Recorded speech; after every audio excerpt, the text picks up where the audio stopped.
Élysée est membre de la SFIO, donc de la gauche socialiste, et il est tout à fait en phase avec la SFIO. Autrement dit, il n'est pas du tout un militant anticolonial ou un militant d'une revendication noire telle qu'elle peut s'exprimer déjà dans les années 20 via les ligues de défense de la race nègre fondées par Lamine Senghor en particulier, ou bien la négritude à partir du milieu des années 30, c'est-à-dire cette fierté de se revendiquer comme noir et d'en faire un point d'appui pour la revendication politique, tel qu'on peut le voir du côté de Senghor ou de Césaire. Ce n'est pas du tout la ligne intellectuelle et politique de Élysée. Raphaël Élysée, comme la plupart des gens qui sont antillais ou d'origine antillaise à cette époque dans la métropole, est totalement immergé dans une culture qu'on appelle l'assimilationnisme, que plusieurs travaux historiques ont étudié.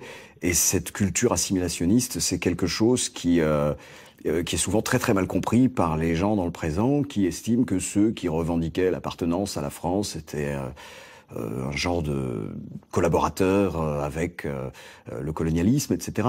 Mais en fait, ce qu'il faut comprendre, c'est que ces gens aspirent à une égalité avec la domination blanche dans les îles, et que cette égalité passe par la citoyenneté française, la République. Élysée avait tellement de confiance dans le projet de la République, tellement de confiance dans la France, qu'il était persuadé d'être le premier. Il était persuadé d'inaugurer une histoire faite d'égalité.